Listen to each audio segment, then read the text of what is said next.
तुलसी माता की कथा सुनाने जा रहे हैं। एक समय की बात है कि एक गांव में एक ब्राह्मण और ब्राह्मणी रहती थी। उनकी कोई भी संतान न थी। ब्राह्मण नित्य नियम से सुबह नदी में स्नान करने जाते और घर आकर पूजा पाठ करते थे। एक दिन ब्राह्मणा नदी स्नान करने के बाद जाने लगा तो पीछे से किसी ने आवाज दी, बाबा मैं भी आऊं। उस ब्राह्मण ने पीछे मुड़कर देखा पर वहां कोई नहीं था। फिर से चले तो फिर से आवाज आई, बाबा मैं भी चलूं। ब्राह्मण ने सोचा कोई दिखाई तो देता नहीं, कौन बुला रहा है। फिर ब्राह्मण ने कहा, भूत प्रेत हो तो मत आना, कोई देव हो तो आना। इतने में एक छोटी सी कन्या आई और बोली, बाबा मैं आपके घर आऊंगी। ब्राह्मण ने अंगुली पकड़ाई और उसे घर लेकर आ गई। घर आने पर उसकी स्त्री बोली, यह कन्या किसकी है? वह कन्या बोली, माँ मैं तेरी हूँ। ब्राह्मणी ने ब्राह्मण से पूछा, क्या बात है? ब्राह्मण ने सारी बात बताई। उन दोनों ने उसे बेटी कहकर पुकारा। वह दोनों पति पत्नी खुश हुए और बोले, इसका क्या नाम रखें? ब्राह्मण बोला, इसका नाम तुलसी रख देते हैं या हमारे आंगन की तुलसी है। अब तुलसी खेलने कूदने लगी।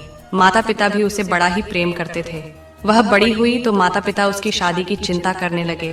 तब तुलसी बोली, मेरी चिंता आप मत करो, मुझे तो स्वयं भगवान श्री हरि लेने आएंगे। आप लोग तैयारियां करो। शादी का मुहूर्त निकला। कार्तिक शुक्ल एकादशी के दिन तुलसी जी का विवाह सालिग्राम जी के साथ हो गया। जब तुलसी जाने लगी तो उसके माता पिता रोने लगे, बेटी हम तुम्हें कहाँ लेने आएंगे? तब तुलसी ने कहा, माता पिता आप मेरी चिंता मत करना, मेरा ससुराल द्वारिका धाम है। आप जब याद करोगे तो मैं आ जाऊंगी। आप अपने आंगन में तुलसी लगाना, उससे मन को शांति मिलेगी। आंगन की तुलसी को आप सदा ही हरा रखना, उसकी पूजा अर्चना करते रहना। इतना कहकर तुलसी विदा हो गई। ब्राह्मण ब्राह्मणी अपने आंगन की तुलसी की पूजा अर्चना करने लगे। कुछ दिनों के बाद ब्राह्मण ब्राह्मणी की मृत्यु हो गई। उन्हें लेने विष्णु लोक का विमान आया और वह दोनों ब्राह्मण ब्राह्मणी बैकुंठ धाम को चले गए।